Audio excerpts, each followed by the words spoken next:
అకాల వర్షాలతో తడిసి నష్టపోతున్న వరి ధాన్యాన్ని ప్రభుత్వం వెంటనే కొనుగోలు చేసి రైతులను ఆదుకోవాలని ఎఫ్డీసీ మాజీ చైర్మన్ ప్రతాప్ రెడ్డి డిమాండ్ చేశారు. జయదేపూర్ మండల కేంద్రంలోని ధాన్యం కొనుగోలు కేంద్రాలను సందర్శించిన ఆయన రైతులతో మాట్లాడి వారి సమస్యలను తెలుసుకున్నారు. ఈ సందర్భంగా ప్రతాప్ రెడ్డి మాట్లాడుతూ రైతులు తీవ్రంగా శ్రమించి పండించిన పంటలు అకాల వర్షాలకు తడిసి నష్టపోతున్నప్పటికీ ప్రభుత్వాలు స్పందించడం లేదని విమర్శించారు. కొనుగోలు కేంద్రాల్లో సరైన సౌకర్యాలు లేకపోవడం, ధాన్యం రక్షణకు తగిన చర్యలు చేపట్టకపోవడం వల్ల రైతులు తీవ్రంగా ఇబ్బందులు ఎదుర్కొంటున్నారని ఆయన ఆవేదన వ్యక్తం చేశారు. ఇప్పటి వరకు సుమారు 30% ధాన్యం మాత్రమే కొనుగోలు చేసినప్పటికీ ఇంకా పెద్ద మొత్తంలో ధాన్యం కొనుగోలు కేంద్రాల వద్ద నిల్వ ఉందన్నారు. తడిసిన ధాన్యాన్ని కూడా ప్రభుత్వం కొనుగోలు చేసి రైతులకు న్యాయం చేయాలని ఆయన కోరారు. కాంటా పెట్టుకోవడానికి ట్రక్స్ రావట్లేదు, లారీలు కారవట్లేదు. ప్రభుత్వానికి ఎన్నిసార్లు చెప్పినా కూడా డిఎస్ఓ గారు కావచ్చు, లేకపోతే కలెక్టర్ గారు కావచ్చు, ఆర్డీఓ గారు కావచ్చు, ఎంఆర్ఓ కావచ్చు, మానిటరింగ్ లేదు. అసలు ఈ కొనుగోలు కేంద్రాల ఏ విధంగా తొందరగా లిఫ్ట్ చేయాలనేటువంటి ఆలోచన లేదు. రోణి అయిపోయింది, మురికస్థిర వచ్చింది, వర్షాకాలం స్టార్ట్ అయ్యి కూడా దాదాపుగా 15 రోజులు అయిపోయింది. అయినా కూడా జగదేపురం మండలంలో 1,00,000 క్వింటాళ్ల ధాన్యం కొనుగోలు కేంద్రంలో రాసిన రూపంలో ఉంది.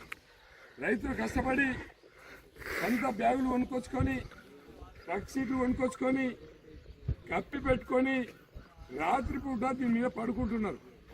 పాములు ఉంటాయి, వర్షం వస్తుంది, పిడుగులు పడతాయి. ఇవన్నీ కూడా రైతులు భరించాల్సినటువంటి పరిస్థితి.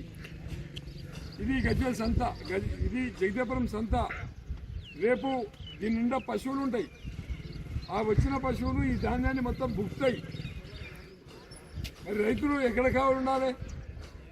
కుప్పల కాడ కట్టెలు పట్టుకొని కావాలి ఉండాలా?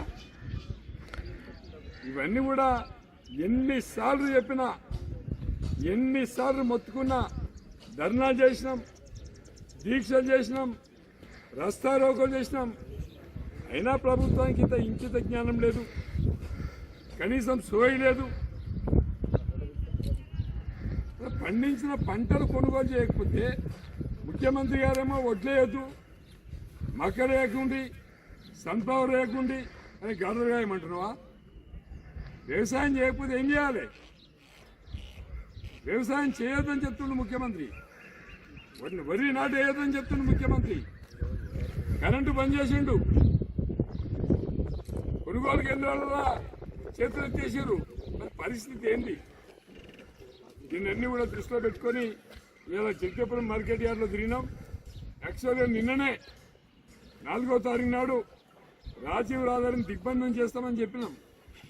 పోలీసు వాళ్ళు రిక్వెస్ట్ చేసిండ్రు, సార్ 1-2 రోజులలో మొత్తం ఎత్తిపిస్తామని, మొత్తం లిఫ్ట్ చేస్తామంటే అయినాం. ఇలా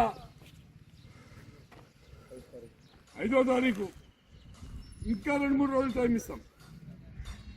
ఇంకా కూడా రాకపోతే